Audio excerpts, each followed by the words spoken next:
C'est vraiment une bannière commune, les agriculteurs ont du cœur, qui a en fait un effet amplificateur sur ce qu'on crée ensemble et sur l'addition en fait de nos métiers respectifs.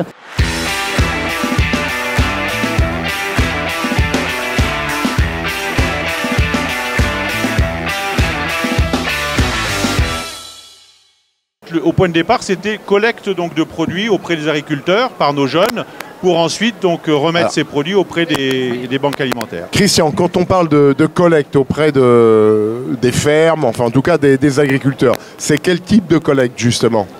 Oh, ben, c'est des produits de base, hein, donc les pommes de terre, en fonction des saisons, la farine, en fonction des saisons, des pommes, donc il y avait aussi des promesses de dons.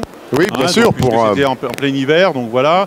Ça peut être aussi, il y a eu des produits de transformation, du fromage, des yaourts, du lait, donc, etc., etc. Donc voilà, donc un peu très diversifié. Donc la difficulté, parce qu'on peut être généreux, mais on s'aperçoit dans une société organisée, la générosité ne suffit pas.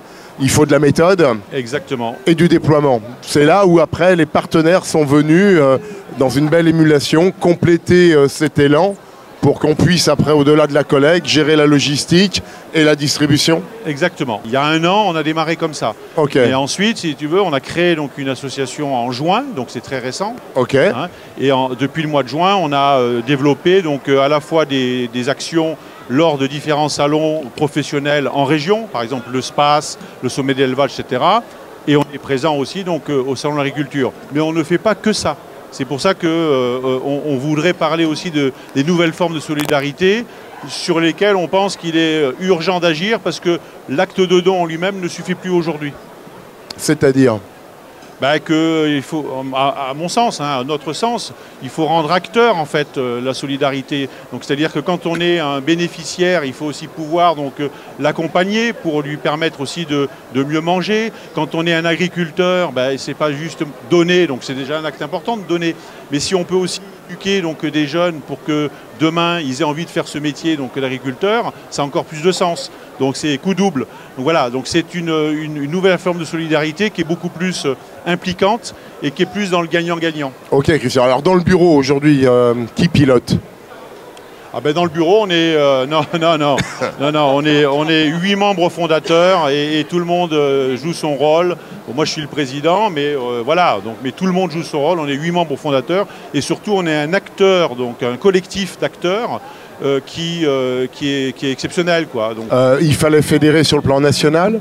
Donc vous êtes parti, il y a une région nord, Île-de-France, qui a été le démarrage. Comment vous êtes organisé sur ce déploiement ? Le démarrage s'est fait un peu spontanément avec les membres du départ. Donc on peut dire qu'aujourd'hui, à date, on a une 60aine d'adhérents. Aujourd'hui, les adhérents sont répartis un peu sur toute la France. Et puis on a une dizaine d'entreprises qui nous soutiennent activement. Donc voilà, mais n'importe qui peut adhérer hein, à titre individuel et puis de la France entière. Il suffit d'aller sur le site Hello Asso, les agriculteurs ont du corps, et puis on peut très facilement adhérer à l'association.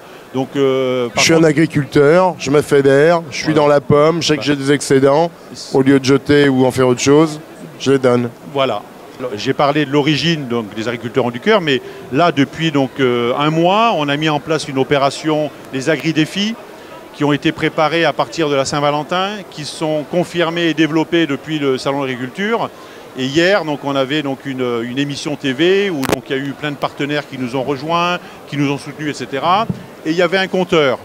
Et au final, donc, sur une journée, on a pu, enfin sur plusieurs journées, on a pu collecter 946 tonnes de produits agricoles. Donc on a eu 946 tonnes de produits divers et variés à remettre donc, aux banques alimentaires. On accompagne 2,1 millions de personnes sur l'ensemble du territoire français, métropolitain et outre-mer également. Donc c'est 225 millions de repas sur une année.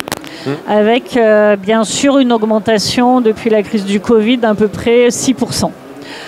Et donc le point de départ, ça a été de répondre à l'appel de Christian et Jean-Paul Hébrard par rapport aux étudiants de l'IDREA qui se sont retrouvés sans stage du fait de l'annulation du Salon de l'agriculture. Et nous, ça nous a paru en fait complètement évident de leur apporter une réponse, de leur proposer de venir travailler dans le réseau des banques alimentaires. Donc on a une centaine d'étudiants. Et en même temps, on s'est dit, ils vont nous aider à faire de la sollicitation de dons pour les banques alimentaires. Parce qu'avec les confinements, on a eu des circuits désorganisés et on avait des baisses de stock très importants.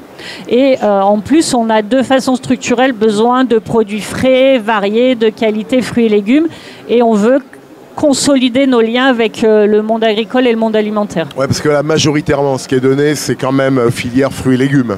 C'est ça? Alors oui. non, nous on donne au niveau des banques alimentaires. Non, mais là, on sur donne, les agriculteurs ont du cœur. Sur les agriculteurs ont du cœur, non, on a vu hier, on a vraiment toute la chaîne. On a des fruits et légumes, du lait, des œufs, on peut faire des crêpes. Parce que des fois, Barbara, on veut être généreux, mais le système a du mal à recevoir la générosité, parce qu'il faut de l'organisation. Il faut déployer de la logistique. C'est tout à fait juste. Donc nous, en fait, on est les logisticiens solidaires. La Banque alimentaire ont été créées en 84 par des associations, pour des associations, parce que justement, l'aide alimentaire, c'est un métier en fait structuré qui répond à des règles d'hygiène, de logistique. Bien sûr, et donc une banque alimentaire, en fait, c'est un entrepôt de logistique. Nous, on a 112 000 m² sur l'ensemble du territoire. On a 500 camions, dont 200 camions frigorifiques. Et donc, nous, on est les logisticiens de l'aide alimentaire. Et donc, toutes les opérations qu'on fait, les dons arrivent dans nos banques. On va les chercher chez les donateurs. On s'organise avec eux. Voilà, on a une équipe. Ma question, c'était les donateurs, vous allez dans les fermes. Alors dans les fermes ou chez un industriel, où on s'organise, on va en parler, parce que sur les petits dons, c'est parfois compliqué, parce que nous, on a un effet de masse important et il faut aussi optimiser le coût du kilomètre. Donc, j'allais y venir, parce qu'il y a un minimum à donner, parce que pour donner, il faut que ça ait du sens. On ne peut pas donner 3 pommes, sinon... Oui, tout à fait. Ça arrive pratiquement jamais qu'on donne 3 pommes. Non, c'est un clin d'œil, Barbara. Non, mais dans l'ensemble, on a plutôt des moyens et gros dons. Mais en tout cas, sur les dons plus petits, par exemple, l'opération de l'année dernière, puisque nos étudiants avaient travaillé sur des agriculteurs, je dirais, individuels, on a monté justement ce partenariat, nous, qu'on paraît formidable avec Agricoli. Mais peut-être que Cédric, tu peux expliquer la synergie qu'on a créée justement entre nos réseaux. En fait, l'idée, c'est que chez Agricoli, on travaille avec des agriculteurs qui font relais colis. Et en fait, on s'est dit, mais pourquoi, dans certains cas, pour des cas ponctuels, comme par exemple ce cas de je veux massifier ou collecter des produits et après venir les chercher, on s'est dit, on pourrait encore s'appuyer des agriculteurs qui ont des espaces de stockage. Ou demain, là on en parlera juste après, faire d'autres solutions vraiment de redistribution. L'ambition, elle est double. C'est à la fois de grandir, puisque bon, on est jeune, on a 1 an, donc, et on voit qu'on suscite un intérêt. Donc ça, c'est déjà positif. Et le deuxième objectif pour nous, c'est de pouvoir se développer sur des nouvelles formes de solidarité, comme j'expliquais tout à l'heure. Donc on a le levier, en fait, le premier levier, c'est de créer des événements. C'est ce qu'on a fait à plusieurs reprises pour valoriser en fait tout ce que le monde agricole fait de bien, mais qui n'est pas forcément connu du grand public. Ça, c'est quelque chose qui est important pour nous. C'est ce qu'on a fait là au Salon d'Agriculture. Mais on a aussi donc d'autres objectifs, c'est de pouvoir se faire connaître auprès des entreprises pour être un peu le partenaire RSE de l'entreprise. Et on en parlera tout à l'heure justement avec les Blues Roses. On a un cas d'école qui est quand même intéressant. Et puis on a un troisième objectif aussi, c'est d'imaginer la solidarité de demain. Comme j'expliquais tout à l'heure, il y a tout à inventer. Et donc on a aussi donc, des projets très concrets qui vont se développer sur 2022, comme par exemple les jardins de campagne solidaires, dont peut-être on en parlera après. Totalement, ouais, c'est intelligent. Alors on revient aussi parce qu'être généreux, on n'est pas forcément agriculteur, tu l'évoquais Christian, il y a des entreprises qui peuvent appuyer les agriculteurs en du cœur avec un don financier. Exactement, donc alors ça peut être un don financier, ça peut être un don financier qui permet d'acheter des produits aussi à des agriculteurs, c'est ce qu'on a fait l'an dernier par exemple, pour pouvoir ensuite remettre directement donc, aux banques alimentaires. Donc on est plutôt nous dans ce deal-là, c'est-à-dire qu'on reçoit de l'argent, on va en faire profiter un agriculteur, on va acheter auprès de lui et ensuite on pourra donc remettre aux banques alimentaires. Sur la semaine du don et dans cette agri-défi, il y avait le monde agricole, mais on a mélangé des sportifs, il y avait un champion olympique de judo, il y avait des chanteurs, il y a eu des youtubeurs, des influenceurs. Si on veut que en fait, ça soit partagé, il faut pas que ça soit cloisonné. Pour arriver à mettre avec tout ça, souvent c'est le côté un peu festif, pas prise de tête, casser les codes, c'est ce qui peut permettre justement de créer un peu de lien avec un sujet de fond qui est quand même bien. C'est-à-dire que tout ce qu'on veut mettre en avant, c'est tout un tas de choses où quand tu te regardes dans la glace le matin, tu te dis bon, ça c'est pas mal. Et donc on a fait notre association en juin. Et depuis, on n'arrête pas. C'est-à-dire qu'au SPAS, on a récolté une journée de production de lait. On a réussi donc à mettre 10 000 litres de lait qui a été collecté, transformé. Et ça fait 10 000 bouteilles d'1 litre de lait qui ont été données aux banques alimentaires. On a fait pareil à la foire de Châlons avec 11 tonnes de farine. Voilà, on a sollicité les agriculteurs et puis leur coopérative. On a recommencé, on a récidivé à Clermont-Ferrand. Alors là, je te dis même pas, Clermont-Ferrand, c'est l'apothéose parce que ça s'est emballé, on a fait le don. Mais après, on a dit, bah oui, il y a du truc sur l'agricolie, la précarité, il y a d'autres choses à faire. L'association des maires, elles se sont dit, mais oui, mais il y a d'autres choses à faire. Donc, ça s'est un peu emballé. Entre-temps, on a eu cette opération qu'on parlera avec une marque de tracteurs, Landini et les Blues Roses, le salon de l'agriculture, les jardins solidaires, et après c'est la conquête de l'espace qu'on est. Voilà. Les agri-cooking, on n'arrête pas, ça fait que 6 mois, on n'arrête pas. Bon, c'est parti, on va dire, Christian. Alors, je voulais faire un clin d'œil puisque, j'allais dire, il y a des jeux de couleurs qui marchent bien. Le rose et le vert, ça se match. Hein. Ouais. Le rouge aussi, d'ailleurs. Alors, les Blues Roses, en quelques mots, c'est quoi l'idée des Blues Roses? Alors, les Blues Roses, c'est une association qui a 75 ans avec 5000 bénévoles répartis sur toute la France pour proposer des animations auprès des enfants hospitalisés et auprès des personnes âgées et quelquefois des adultes handicapés. On ne vit que de dons, donc qu'est-ce qu'on était content quand les agriculteurs nous ont contactés. Ils avaient vraiment du cœur et c'était vraiment une belle initiative.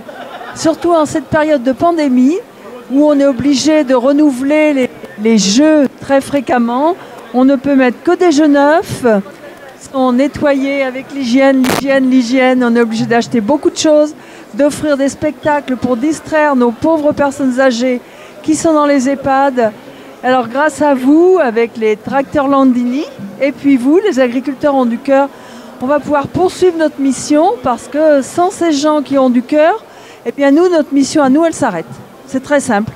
Il y a juste notre sourire qui sera là, déjà pas mal, vous me direz, mais ça ne suffit pas. Donc vraiment, c'était inespéré ce qui nous arrive avec nos agriculteurs là. Vraiment. Christian, on le voit, oui. En fait, c'est un exemple concret pour montrer le lien qu'il y a entre le monde agricole et la société civile. Donc on a un partenaire, donc les tracteurs Landini, c'est une marque italienne qui est très familiale, qui a des valeurs familiales. Et donc ils ont souhaité sortir une série limitée, les agriculteurs ont du cœur, sur leurs tracteurs. Chaque fois qu'il y aura un tracteur qui sera vendu, 200 € seront versés aux Blues Roses. Et ils nous ont dit, avant qu'on ait ce partenariat, il faut absolument qu'on trouve une association qui a du lien, qui est très axé sur l'humain, très axé sur les valeurs familiales et dans la société civile. Et naturellement, on s'est orienté vers les Blues Roses et puis naturellement, ça s'est fait très rapidement. Et donc voilà, on avait une convention nationale d'ailleurs il y a 3 jours chez eux où ils ont justement mis en avant ce partenariat. Et voilà, et ça c'est ce qu'on souhaite aussi développer parce que ça a du sens et ça permet de bien faire le lien entre le monde agricole et la société civile. Je voulais dire qu'en fait, c'est vraiment une bannière commune, les agriculteurs ont du cœur, qui a en fait un effet amplificateur sur ce qu'on crée ensemble et sur l'addition en fait de nos métiers respectifs. Et ça, c'est vraiment ça qui fonctionne. Et c'est pour ça qu'avec les réseaux sociaux, on a vraiment, je pense, le bon outil. Parce qu'on ne veut pas forcément faire des choses extrêmement compliquées ou formalisées. Jean-Baptiste l'a très bien dit. Nous, ce qui nous plaît aux banques alimentaires, c'est la convivialité et l'événementiel qui correspond bien à notre réseau, puisque nous, on fait aussi l'accompagnement par l'alimentation. Et autour de l'alimentation, c'est l'alimentation plaisir, c'est le plaisir des personnes de se retrouver, même si on est en difficulté. Et nous, on n'est pas dans le misérabilisme ou dans pleurer, même si on est sur des situations difficiles. Quand on va dans une banque alimentaire, les bénévoles, c'est une banque de copains, il y a une très bonne humeur. On attire beaucoup les jeunes et on veut les attirer encore plus pour qu'ils s'engagent avec nous. Donc vraiment, l'état d'esprit des agriculteurs ont du cœur, nous, ça correspond vraiment à notre projet associatif.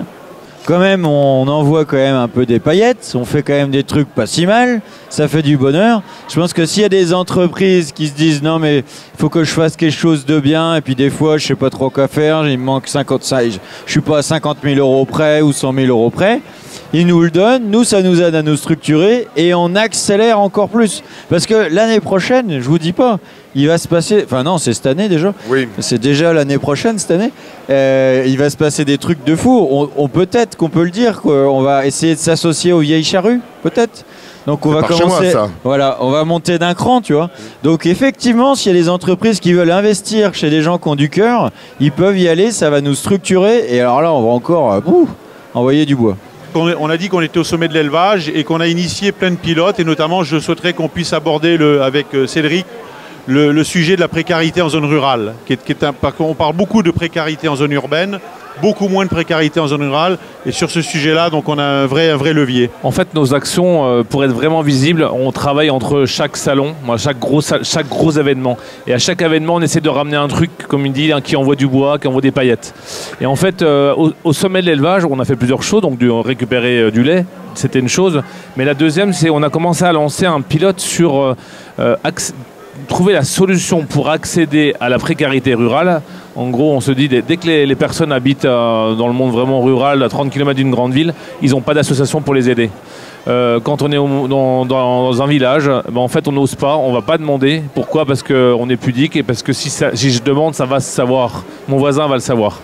Et en fait, ce qu'on est en train de lancer, et on n'est pas loin du bout, c'est de lancer l'initiative d'arriver en partant d'un besoin qui est identifié via les CCAS, via toutes les actions sociales, on va dire, de chaque village, de pouvoir prendre des produits d'une banque alimentaire, donc là de Clermont, de l'amener chez un agriculteur, donc un agriculteur avec qui on travaille, et cet agriculteur-là, il va pouvoir mettre à disposition de manière temporaire juste son entrepôt, son local, de manière à ce que d'autres bénévoles, alors probablement Emmaüs ou d'autres solutions, viendraient faire les petits paquets, c'est-à-dire repartir des palettes et pour refaire les paquets par famille et les redistribuer, soit depuis ce local, soit en trouvant encore une autre association qui pourrait venir les chercher pour les distribuer dans les familles. Donc en fait, ça fait appel à plein d'acteurs, et notre force, c'est d'arriver à joindre tous ces acteurs en fait. C'est de remettre en lien toutes ces personnes qui pourraient travailler mais qui n'ont jamais été sur un projet commun. Donc c'est plus un peu d'ingénierie de projet, on va dire. Si on est là aujourd'hui, c'est grâce à nos étudiants de première année donc de l'IDREA, et aujourd'hui donc Lucie est en première année de l'IDREA. Très bien. Et qui nous a accompagnés pendant toute la période du salon d'agriculture cette année avec 3 autres de ses collègues. Et je pense que on peut aussi donc souligner l'importance dans le monde de la solidarité de la jeunesse, parce qu'on en manque. Donc Lucie, voilà, si tu veux t'exprimer. IDREA. Lucie va nous le dire. Oui. Au hasard. Oui, très bonne, parce que ne serait-ce que sur le plan des mentalités, on aime beaucoup aider, on est solidaire, et c'est important aujourd'hui de sensibiliser les jeunes à avancer et à aider au plus et au mieux, car on est plein d'énergie et plein de ressources, et pourquoi pas maintenant sensibiliser et aller vers les autres, surtout à travers les agri-défis, donc qui sont des petits défis alliant le côté sport et l'agriculture, pour sensibiliser et vraiment appeler tout le monde à participer et à la solidarité, surtout pour une si belle cause de donner aux banques alimentaires, parce que nous, en tant qu'étudiants, on sait que ça peut être difficile. Il y a des moments où ça peut aller bien et des moments où ça peut aller moins bien. Et c'est important d'aider également toutes les personnes qui sont dans le besoin. Même si on n'a pas beaucoup de moyens, au moins on peut donner de notre temps, de notre force et de notre énergie. Que dire après ça? Bravo. Il y a aussi des étudiants qui sont en précarité, qui viennent un peu plus que d'habitude en fait aux banques alimentaires. Les banques alimentaires, faut bien que le monde agricole lui donne un petit peu à manger pour que le truc marche. Et ceux qui donnent à manger, c'est aussi des recruteurs. Et on pourrait très bien imaginer le jeune qui vient chercher un petit coup de pouce alimentaire et qui repart avec un emploi et sortir en fait de la un emploi saisonnier pour les sortir de la précarité. Ça, c'est le premier sujet. Et il y a tout le volet de l'insertion. Et sur l'insertion, il y a plein de gens qui se reconvertissent, plein de gens qui partent aussi de situations difficiles. On peut aussi dire le sujet des réfugiés. C'est un sujet, voilà, en plus l'actualité n'est pas joyeuse par rapport à ça. Il ne va pas s'arrêter. Et ça, c'est intéressant parce que peut-être que ces gens-là, ils peuvent s'épanouir dans le monde agricole. Voilà, vivre normalement. Et puis là aussi, ça fait partie des belles choses qui fait que quand on se regarde dans la glace, on dit qu'on a fait quelque chose de bien, et ça fait du chaud au cœur pour tout le monde, quoi. Pour illustrer tout ce qui a été dit, en fait, on lance un nouveau concept dans le monde de la solidarité, en partenariat d'ailleurs avec les banques alimentaires. On est très fiers de l'annoncer pour le Salon de l'agriculture. On va lancer le concept de solidarité circulaire. Comme il existe l'économie circulaire, eh bien on va inventer, on va créer la solidarité circulaire. Et je trouve qu'elle est très bien illustrée par ce qu'expliquait Cédric. Oui. C'est-à-dire que voilà, on a besoin donc de différentes compétences pour pouvoir donc mener à bien différentes formes de solidarité.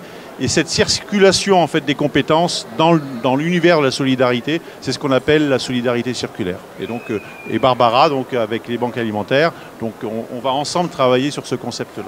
Bon, on n'a pas fini de vous suivre, on n'a pas fini d'entendre parler des agriculteurs ont du cœur.